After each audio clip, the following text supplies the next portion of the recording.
오늘 저는 여러분과 함께 소망의 하나님이라는 제목으로 말씀을 나누겠습니다. 구약의 선지자 엘리사 때 아람 왕 베나다스, 요람 왕이 다스리던 북이스라엘의 수도 사마리아를 둘러싸매 사마리아 성내에 기근이 크게 달하여 자기 자식을 잡아서 삶아 먹는 비극적인 전쟁에 이르게 되었습니다. 그때 엘리사는 왕의 사자에게 예언하기를 내일 이맘때면 성문에서 밀가루와 보리가 넘쳐나서 싼 값에 매매가 될 것이라고 했습니다. 왕의 한 장관이 그 말을 듣고 비웃어 말하되 하나님께서 하늘에 창문을 내신들 어찌 이런 일이 있으리요? 그렇게 말하죠. 그 말을 듣자 엘리사는 내가 눈으로 보나 먹지는 못할 것이라고 예언했습니다. 그런데 그때 단단히 잠가놓은 성문 밖에 네 사람의 온 전신이 문둥병이 들려서 문드러진 환자 네 사람이 앉아 있었습니다. 그들은 서로 이야기를 했습니다. 우리가 성 안에 들어간 적 성이 굶주리니 거기서 죽을 것이요. 우리가 여기 앉아 있으면 이 자리에서 우리도 굶주려 죽을 것인즉 그러므로 음식이 있고 입을 것이 있는 아람 군대에게로 향해서 우리 투항하자. 가서 살려주면 살고 죽이면 죽자. 그래서 그들은 일어나서 희망을 향하여 행진을 하기 시작했어요. 네 사람이 스크럼을 짜고 행진을 하기 시작하자 하나님이 그들과 함께 걸어가며 아람 군대가 큰 말과 병거와 군대의 외치는 소리를 듣게 하므로 그들이 황문에 놀라서 저녁을 지어 먹을 야다 그만두고 다 혼비백산하여 맨발 벗고 그대로 걸어만 날살려나 도망을 치고 마는 것입니다.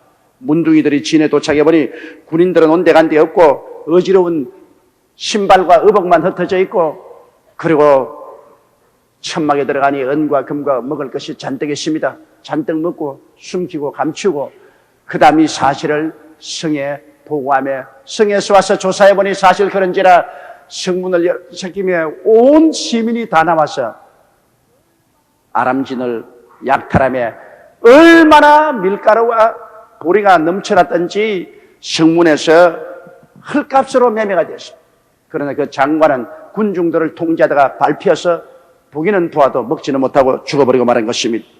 여기에서 우리가 하나 볼 수 있는 것은 하나님께서 이스라엘을 구원한 것이 이스라엘의 군대도 아니요 장관도 아니요 왕도 아니요 재벌가도 아니요 학자도 아니었습니다. 네 사람의 문둥병 환자였습니다. 왜 네 사람의 문둥병 환자를 주님 사용하실까요? 장관이나 군대나 재벌이나 학자나 모두 다 절망하고 희망을 포기했습니다. 그러나 이 네 사람의 문둥병 환자는 비록 문둥이 병이 걸리고 온 전신이 문드러지고 절망적인 존재나 그들은 희망을 향해서 전진해 나갔습니다. 절망을 향해서 걸어가지 않고 좌절하고 절망하여 주저앉아 있지 아니하고 신락 같은 희망이라도 있는 곳을 향해서 희망을 찾아 나갔기 때문에 하나님은 그 사람과 함께 동행했던 것입니다. 오늘날 우리 아버지 하나님은 좌절하거나 절망하거나 부정적이고 패배적인 생각을 가지고 있는 사람은 저버립니다. 그러나 신락 같은 희망이라도 갖고 긍정적이고 적극적인 마음을 가지고 희망을 향해서 단결하여 나가는 개인이나 집단이나 국가는 주께서 함께 행진하여 주시고 적을 물리치고 위대한 승리와 복을 받게 만들어 주시는 것입니다. 인생이란 희망을 향해 뛰는 경주인 것입니다. 희망이 우리 생애 속에 성취되어 살기 위해서는 첫째로 우리는 하나님께서 예정하신 나의 삶에 대한 뜻을 알아야 되는 것입니다. 하나님께서는 천지와 만물을 지으셨습니다. 하나님은 모든 우리 인생을 다 알고 계시고 우리 머리털 수도 헤아리고 계십니다. 하늘에 수많은 별들을 지으시고 그 가는 길을 정하신 하나님께서는 우리 인류 한 사람 한 사람이 태어나서 걸어갈 길을 다 예정해 놓으신 것입니다. 우리 사람들이 이 하나님이 우리를 위해서 예정해 놓은 그 길을 선택해서 걸어가야 희망을 얻을 수가 있는 것입니다. 하나님이 계획하신 길을 떠나 내 뜻대로 삶의 길을 개척하려고 할 때 고통과 좌절을 맛보게 되는 것입니다. 여러분 아담을 보십시오. 하나님은 아담을 위해서 에덴을 예비하시고 아담을 위해서 상함도 없고 해함도 없는 행복한 삶을 예비해 놓았습니다. 아담을 향한 할아버지의 뜻은 하나님을 믿고 순종하고 나아가면 하나님이 지으신 만물을 다스리며 사는 것이 아버지의 뜻이었습니다. 그러나 그 하나님의 길을 택하지 아니고 마귀의 꾀임을 받아서 아담은 자기의 탐욕의 길을 택하여 하나님을 믿지 않고 섬기지 아니하고 자기가 하나님처럼 되어 자주 독립하여 살겠다고 하나님을 배반하고 나간 그 길은 어둡고 캄캄한 절망의 길이었던 것입니다. 여러분, 성경에 보면 아브라함은 나이 75세가 되었을 때 하나님의 뜻을 깨달았습니다. 하나님의 뜻을 알고 그 전토 친척 아비 집을 떠나 하나님이 지시할 땅으로 나가자, 그런 거대한 희망의 한보를 내어 디뎠으며 그의 앞날은 희망이 넘치는 삶을 살은 것입니다. 모세도 마찬가지입니다. 81살에 하나님을 만나고 그는 하나님의 뜻을 깨달았습니다. 그는 지팡이 하나 의지하고 430년 종소리하는 이스라엘 백성을 애굽에서 구원하기 위해서 나갔습니다. 하나님 뜻대로 나갔음에 그는 많은 시련과 어려움이 있었습니다만 그를 통하여 이스라엘 백성에게 희망의 길을 열어주고 그의 삶은 희망을 따라 살아가는 위대한 축복의 사람이 되어버린 것입니다. 우리가 알아야 될 것은 하나님은 우리 각자를 위해서 하나님의 예비하신 뜻이 있다는 것입니다. 고린도전서 2장 9절에 하나님이 자기를 사랑한 자를 위해서 예비해 놓은 모든 것이라고 말한 것입니다. 하나님은 우리 한 사람 한 사람을 위해서 일생을 살아갈 모든 하나님의 계획과 뜻을 예비해 놓은 것입니다. 그렇기 때문에 우리는 마음을 다해서 하나님이 나를 위해서 예비한 길이 어느 길인지 이것을 자세히 살펴보아야 되는 것입니다. 이래서 하나님이 날 위해서 예비해 놓은 그 길을 따라가야만 우리는 하나님의 도우심을 받고 하나님의 능력을 힘입어 희망차게 살아갈 수 있는 것입니다. 하나님의 뜻을 저버린 곳에는 오직 암흑과 절망밖에 없습니다. 북한을 보십시오. 김정일과 그 일당이 하나님의 뜻을 저버리고 자기 탐욕에 서서 우상천지를 만들어 놓았을 때 하나님을 거역하고 나가는 그들에게는 암흑과 절망밖에 없습니다. 온 땅이 굶주림으로 꽉 들어차고 죽음이 온 북한 땅에 꽉 들어차 있습니다. 이것은 바로 희망을 잃어버린 곳입니다. 왜냐? 하나님이 정하신 뜻을 저버렸기 때문인 것입니다. 하나님 정하신 뜻은 모두 다 그 아들 예수 그리스도를 믿고 하나님을 섬기며 영혼이 잘되고 범사에 잘되며 강건하고 생명을 얻되 넘치게 얻으며 살기를 원하는 것인데 그 아들 예수를 배반하고 하나님을 거역하고 인본주의로 서고 하나님 없는 삶을 살게 될 때 그들은 희망의 길을 저버린 것입니다. 절망의 길을 선택해서 나가는 것입니다. 둘째로 우리가 하나님의 뜻을 알았으면 하나님의 뜻을 따라 희망의 꽃을 향해 전력으로 나가야 되는 것입니다. 물론 그렇다고 쓰는 그 방법을 가리지 말라는 것이 아닙니다. 하나님의 뜻을 알았으면 그 뜻을 우리가 성취하기 위해서 우리는 열심으로 기도하고 하나님을 찬미하고 하나님의 능력에 의지해서 정직하게 그 길을 걸어가야 되는 것입니다. 여러분, 이 땅에서 정직한 길을 걸어가면 평탄한 길을 걸어가게 되는 것입니다. 불의와 부정을 따라가면 가시밭길을 걸어가게 되는 것입니다. 오늘날 사람들은 중대한 잘못을 생각하고 있는 것입니다. 부정과 부패를 해야 잘 살 수 있고 희망에 도달할 수 있다고 잘못된 마귀의 꾀임에 빠져 있는 것입니다. 아담과 하와를 깬 사탄의 염성에 오늘날 또 사람은 귀를 기울이고 있습니다. 그러므로 정직하게 살면 손해난다. 부정 부패로 살면 잘 살 수 있다. 그렇게 잘못 생각하고 있는 것입니다. 여러분, 부정과 부패의 길은 험한 가시밭길입니다. 정직한 길만이 오직 우리의 삶의 평탄한 길이 되는 것입니다. 한보 사태를 보십시오. 부정과 부패를 통해서 자기의 꿈을 실현하려고 하다가 자기 일생을 망치고 수많은 사람의 삶을 파탄에 처하게 만들어가는 것입니다.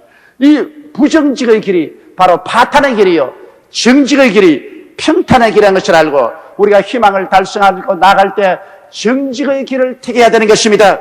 그리고 성실하여 끝까지 책임을 다하는 사람이 되는 것입니다. 사람은 불성실하면 모든 사람에게 불신임을 받게 되는 것입니다. 우리 한국말에 용두삼이라는 말이 있습니다. 시작은 크게 했다가 끝은 희미하게 사라져버리고 마는 것입니다. 사람이 무엇을 하든 한번 손을 떼었으면 끝까지 그 일을 전력을 기울여 잘 성취하는 이것이 성실인 것입니다. 우리가 정치를 해도 처음부터 끝까지 성실하게 국민을 위해서 일해야 될 것이요, 사리사욕을 쫓아 용두삼이로 나가지 말아야 될 것입니다. 물건을 생산해도 처음부터 끝까지 열심으로 돌봐서 인류 상품을 만들어서 내놓으면 어느 곳이나 팔립니다. 그러나 우리 오늘날 한국의 생산품처럼 불성실하게 겉은 분질을 하면서 속은 잘못 만들어 놓아서 사람이 쓰다가 불평과 원망과 탄식을 하는 그러한 일이 절대로 없어야 돼요. 성실보다 더 좋은 재산이 없습니다. 사람의 인품도 그래요. 책임을 질 줄 아는 사람, 처음부터 끝까지 성실하게 책임을 지는 사람은 모든 사람에게 추앙을 받고 존경을 받습니다만, 불성실한 인간은 무슨 말을 해도 믿지 아니하고 나중에 버림을 닫고 마는 것입니다. 또한 우리가 근면해야 성공하는 것입니다. 게으르고야 어떻게 잘 살 수 있습니까? 이솝우화에도 보면은 배짱이는 한여름 내 놀다가 겨울이 되니 그때야 먹을 것이 없어 개미 집에 가서 음식을 동냥하다가 얼어 죽었다는 것입니다. 그러나 한여름 땀을 흘려가며 열심히 양식을 모은 개미는 겨울에 추위가 와도 그들은 따뜻한 굴에서 충분한 양식을 갖고 살 수가 있었습니다. 사람은 게으르고야 절대로 잘 살 수 없습니다. 그러므로 하나님을 의지하고 열심히 부지런히 일할 때 하나님께서는 그 손으로 하는 모든 일에 복을 허락하여 주시는 것입니다. 그리고 우리는 하나님 앞에, 사람 앞에 충성스러워야 되는 것입니다. 사람이 자기의 조그마한 이해상관으로 쉽게 배반하고 쉽게 도망을 치는 이러한 사람은 아무 일도 이룰 수 없습니다. 사람이 한 가지 삶의 소명을 받았으면 거기에 충성해야 되고 자기의 속한 집단에 끝까지 충성할 줄 알아야 되는 거죠. 의리의 사람이 되어야 되는 것입니다. 이렇게 해서 하나님의 뜻을 우리가 추구해야 되는 것입니다. 정직하고 성실하고 근면하며 충성스러운 이러한 인격적인 요소가 없이는 우리가 무엇을 해도 결코 성공할 수 없습니다. 사람이 우연히 성공이 굴러들어오지는 않습니다. 축복도 우연히 굴러들어오지 않습니다. 사람의 생애 속에 눈에 안 보이는 이런 인격적인 품성이 있어야 되는 것입니다. 정신적인 자원이 있어야 되는 것입니다. 정신적인 자원 없이 아무 일도 이룰 수가 없는 것입니다. 이렇기 때문에 우리의 삶에 있어서 우리는 정직하고 성실하고 근면하고 충성스러운 사람이 되어야 된다는 것을 우리가 알고 또 우리 자녀들에게 가르쳐야 되는 것입니다. 학교에 가서 수학 공식이나 머리에 몇 개 많이 넣고 영어 단어나 몇 개 많이 넣고 그리고 꽤나 부리고 사기나 치고 적당히 살아갈 수 있다고 생각하면 이것은 중대한 오해인 것입니다. 이러한 악을 행하는 사람이 순식간에 얼마간은 흥할지 몰라도 나중에 파탄의 구렁텅이는 헤아릴 수가 없는 것입니다. 하나님의 뜻을 알았으면 그 하나님의 뜻을 성취하기 위해서 우리는 전 인격을 다해서 정직하고 성실하며 근면하고 충성스러운 마음으로 일로 매진하면 처음 당분간 신속한 성과가 없다고 하더라도 점점점 태양이 떠올라 중천에 오르는 것처럼 그들은 전국적으로 희망에 이르게 되는 것입니다. 셋째로 우리가 희망에 이르기 위해서는 신념을 가져야만 하는 것입니다. 희망으로 가는 길에는 수많은 시련이 있습니다. 그것을 극복하기 위해서는 하나님에 대한 강한 믿음이 있어야 되는 것입니다. 여러분, 희망을 향해서 가는 곳에 아무런 장애물이 없다고 한다면 그것은 희망이 아닌 것입니다. 이스라엘 백성이 애굽에서 나와서 광야를 지나 적과 꿀이 흐르는 가나안 땅, 희망의 땅에 들어갈 문전에 도달했습니다. 그것은 가데스 바네아인 것입니다. 한 발자국만 더 들었으면 바로 희망의 땅에 들어서는 것입니다. 그때 가데스 바네아에서 12정탐꾼을 보내서 40주 40야를 가나안 땅을 정탐하고 돌아오게 했는데 그 중에 10명은 절망의 소식을 가지고 왔습니다. 희망으로 가는 곳에는 반드시 장애물이 있는데 그 장애물을 하나님을 믿고 의지하고 극복해야 되는데도 불구하고 그들은 하나님을 생각하지 아니하고 절망적인 소식을 가지고 왔습니다. 우리가 가본 땅은 주민을 섬기는 땅이요 산은 높고 골은 깊더라. 성벽은 하늘을 찌를 깎고 그곳에 사는 사람들은 네피림의 후손 아낙 자손 대장부라. 우리가 스스로 비교해 봐도 우리는 메뚜기 같더라. 우리와 우리 처자들이 사로잡힐 것이요 우리는 결코 그 땅을 절명할 수 없다. 그들은 절망의 소식을 가지고 있습니다. 절망의 소식을 들은 이스라엘 모든 백성들은 마음이 물 부은 듯이 연약해지고 마는 것입니다. 그들은 다 통구하고 울면서 우리 장관을 세워 다시 애굽의 종살이로 돌아가자고 말한 것입니다. 오직 희망에 대한 말하는 것은 여호수아 갈렙 두 사람밖에 없었습니다. 그들은 말하기를 그 땅은 하나님이 우리에게 주신 것이라. 그 땅의 주인은 떠났고 우리가 들어가면 점령할 수 있다. 그들은 우리의 밥이다. 들어가자. 그러나 희망의 말을 하는 사람들을 돌을 들어 쳐 죽이려고 할 때 하나님이 영광의 구름 가운데 나타나셔서 절망적인 보고를 한 10사람의 대표를 나오라고 하고 그 자리에서 직살시켰습니다. 그리고 희망을 저버린 이스라엘 백성은 광야로 회진하여 40년 동안 그들이 다 광야에서 소멸될 때까지 주님이 기다리셨습니다. 그리고 희망을 가졌던 요수아와 갈렙만 데리고 그 후손을 이끌어 적과 꿀이 흐르는 땅에 들어가게 한 것입니다. 하나님은 절망한 사람하고 같이 하지 않습니다. 희망을 저버린 사람, 부정적이고 파괴적인 말을 하는 사람과는 하나님이 같이 하지 않습니다. 희망을 향해서 줄기차게 달려가는 사람과 하나님이 같이 하시는 것입니다. 그런데 희망을 향해서 나갈 때는 반드시 그곳에 많은 가시밭 은극히가 납니다. 고난과 시련이 다가오는 것입니다. 용감하고 담대하게 개척해 나가야 되는 것입니다. 역사를 통해서 보면 여러분, 덴마크는 프루시아와 오스트리아 연합군과 전쟁을 해서 패했습니다. 남부에 기름진 슈레스비아와 홀스타인 두 주를 빼앗겨버리고 덴마크는 북극의 광막한 유트란드 반도밖에 없었습니다. 그 유트란드 반도는 언제나 얼어붙어 있고 진눈가비가 내리고 그리고 늪지가 있고 습지가 있고 나무는 나지 아니하고 버린 땅입니다. 이젠 덴마크가 살 수가 없습니다. 전쟁에 져서 막대한 전비를 섰고 또 배상금도 지불해야 되고 전쟁에 돌아온 청년들은 일거리가 없어 대낮에도 술 주정뱅이가 되고 아낙네들은 외국인에게 몸을 팔아야 먹고 사는 그 비극적인 상황에서 덴마크는 다시 살아 일어날 수 없다는 그런 처절한 절망에 졌습니다. 그것이 바로 1864년도였는데 이 일대 위기 속에서 희망을 가지고 살아가자고 외친 두 분이 있었습니다. 그 한 분이 그룬뚜비 목사입니다. 그는 역경에서 도전에 일어나였다고 주장하고 하나님을 사랑하자, 나라를 사랑하자, 자연을 사랑하자는 운동을 일으켜 처처의 농민학교를 설립하고 성경을 가지고서 사람들에게 정신무장을 시키고 희망을 갖도록 정신에 부응을 해주십니다. 사람들에게 말씀을 통하여 그 저절한 절망 가운데 희망을 불어넣어 주십니다. 그리고 공변 대령으로 제대한 달가스 대령은 밖에서 이런 국토, 안에서 찾자는 이 캐치프레이즈를 가지고 꿈과 희망을 부여하고 동토 늪지대 북풍 부는 유틀란드를 개가는 것이 하는 것입니다. 그곳에 나무를 심어야 곡식을 심을 수 있으니까 아무리 나무를 심어도 죽고 나무를 심어도 죽습니다. 그래서 알프스산 나무를 개간하고 개간해서 결국에는 그 동토에서 살아 일어날 수 있는 전나무를 개발했습니다. 이 전나무를 해변가에 심고 모든 밭에 방풍림으로 심었었습니다. 그러자 나무가 울창하게 자라자 서리가 내리는 것이 중지했습니다.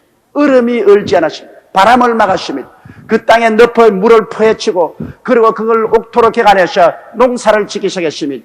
이 결과로 100년 이내 덴마크는 세계에서 제일 가는 낙농국이 되었으며 또한 공업국이 되었습니다. 세계에서 제일 수입이 많은 잘 사는 나라로 변화될 수 있는 것입니다. 그들이 어떻게 해서 그렇게 된 것입니까? 희망을 향해서 줄기차게 나가던 그룬뚜비 목사와 달가스 대령 그들 앞에 수많은 고난이 놓여 있었습니다. 그러나 믿음의 자원을 활용하여 고난을 극복하고 위대한 승리를 가져오게 된 것입니다. 히브리서 13장 5절 6절에 보면 그가 친히 말씀하기를 내가 과연 너희를 버리지 아니하고 과연 너희를 떠나지 아니하리라 하셨느니라. 그러므로 우리가 담대히 가로되 주는 나를 돕는 자신이 내가 무슨 아니하겠노라. 사람이 내게 어찌하리요. 이와 같이 여러분 우리는 신념을 가지고 역경을 극복하고 나가야 희망에 도달할 수가 있는 것입니다. 넷째로 우리가 희망에 도달하기 위해서는 인내할 줄 알아야 되는 것입니다. 아브라함은 75세 후사를 주겠다는 약속을 받았으나 가나안 땅을 방황하면서 25년 동안 하나님이 언약을 주지 않으셨습니다. 그는 75세의 약속을 받았는데 100세가 되어서 비로소 하나님께서 허락하사 그들 청춘을 새롭게 하셔서 사라에게서 아들을 낳으니 그가 이삭입니다. 그는 25년 동안을 기다렸습니다. 하나님께서 우리에게 언약을 주셨다고 해서 바로 내일 이루어지지 않다고 해서 낙심하면 안 됩니다. 모든 성공은 오래 참는 데서 오는 것입니다. 오래 참아 하나님의 약속을 받을 수 있는 것입니다. 우리 이웃에 있는 일본의 역사를 제가 잠시 살펴보고 재미있는 사실을 발견했습니다. 그것이 16세기와 17세기 사이에 일어난 것인데 일본의 전국시대입니다. 일본이 여러 제국으로 나누어져 있다가 일본을 통일하는 통일 일본 시대에 세 사람의 장군이 있었습니다. 그 장군이 오다 노부나가 장군, 도요토미 히데요시 장군, 도쿠가와 이에스라는 장군이 있었는데 이 세 사람들의 성품을 보면 참 재미있습니다. 그 세 사람에게 물은 질문이 있습니다. 뻐꾹새가 울지 않으면 당신들은 어떻게 하겠습니까? 그러니까 오다 노부나와 장군은 울지 않은 쩍뻐꾹새는 모가지를 잘라버렸습니다. 그런데 그는 일본 전국을 거의 통일하다시피 했으나 너무 부하들을 가혹하게 대하고 무증하게 대하기 때문에 부하의 반란을 받아서 그는 나중에 자살하고 말한 것입니다. 성격이 급해서 울지 않은 뻐꾹새는 목을 잘라버린 자는 스스로 자기가 목을 자르고 말한 것입니다. 그 다음에 도요토미 히데요시는 그 뒤에 일어난 장군인데 그는 울지 않은 뻐꾹새가 있으면 간지러서라도 울게 만들겠다. 사람이 인위적으로라도 수단과 방법을 가리지 않고 울게 만들겠다 했습니다. 그는 일본 전국을 통일하고 한국에 두 번이나 침략하여 임진왜란을 일으켜서 수많은 고통을 한국에 끼친 사람입니다. 그러나 그는 병들어 죽고 말았습니다. 결국에는 일본 전국을 통일했으나 누리지 못했습니다. 그 다음에 뻐꾹새가 울지 않으면 어떻게 했냐? 울 때까지 기다리겠다.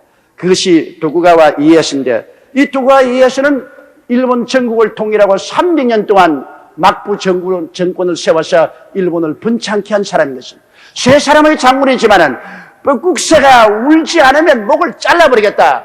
안 울면 간지러서라도 울게 만들겠다. 그 두 사람은 다 지나가고 뻐꾹새가 울지 않으면 울 때까지 기다리겠다. 하루도 이틀이고 사흘이고 기다리겠다는 그 사람이 일본 전국을 장하고 일본을 오늘날 통일된 나라로 만든 것입니다. 가까운 이웃의 일본의 예를 들었지만은 여러분 우리가 하나님 앞에 축복을 받으려고 할 때도 한숨에 배부르려고 하면 안 됩니다. 천리기도 한 걸음부터 눈물 모아 한강, 티끌 모아 태산이 말인 것입니다. 적은 것부터 출발해야지 순식간에 목표에 도달하가면 하는 것입니다. 적은 일로부터 시작해서 충성스럽게 열심히 다하면 세월이 흘러가면 희망에 도달할 수 있는 것입니다. 1958년 40년 전에 불광동에서 천막을 치고 가만히 깔고 교인 5명으로 시작한 우리 여의도 순복음교회가 그때 그 절망적인 상황 속에서 하루 만에 대교회를 이루겠다고 하다가 안 되면 포기했다면 오늘 여의도 순복음교회는 없습니다. 여의도 순복음이 이루어진 데는 그 천막교회 가만히 깐 위에서부터 시작해서 40년의 세월이 걸렸습니다. 긴 세월을 통해서 희망이 도달한 것입니다. 인간의 삶이란 희망을 찾아 몸부림치며 나가는 것입니다. 삶의 참 행복과 기쁨이란 희망이 성취될 때 얻어질 수 있는 것입니다. 희망을 저버린 사람에게는 아무런 기쁨도 행복도 없습니다. 그러나 희망이 성취될 때 참 기쁨과 행복이 다가오는 것입니다. 훌륭한 지도자란 국민에게 희망을 주는 지도자인 것입니다. 공산주의가 망한 이유는 국민이나 개인에게 희망을 빼앗아버리고 희망을 없는 국가의 노예로 만들어버리고 말았기 때문인 것입니다. 하나님께서는 희망을 향해 전진한 사람과 함께 행하십니다.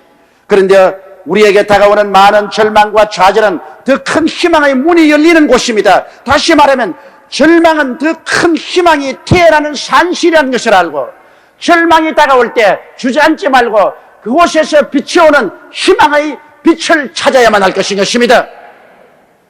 우리 인생에게 최대의 희망은 천국입니다.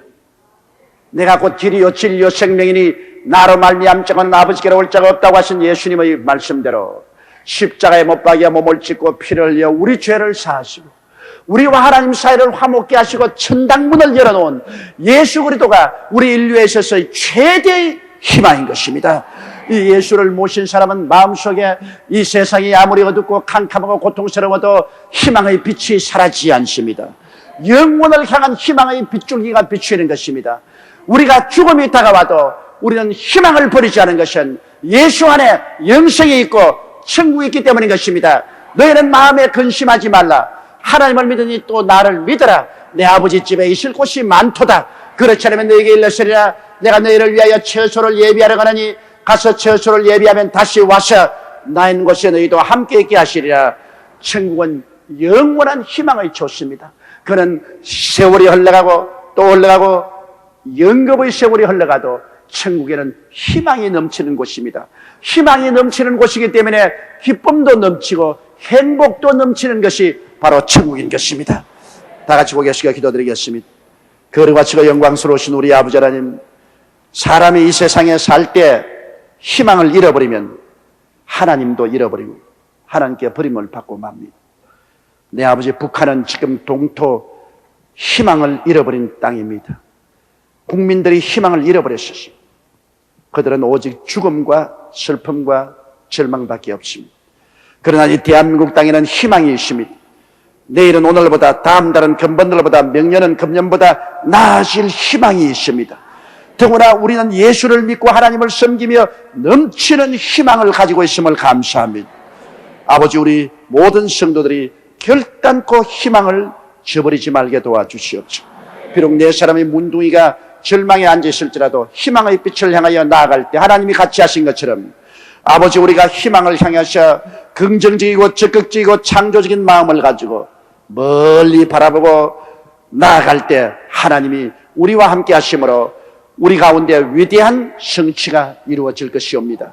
하나님 아버지여, 우리는 희망을 가진 백성들이므로 희망을 가슴속에 안고 사람들에게 희망을 전달하고 희망스러운 말을 하게 도와주시옵시고 희망을 향해서 전진한 우리들이 되게 도와주옵소서. 우리 주 예수님 이름으로 기도드리옵나이다. 아멘.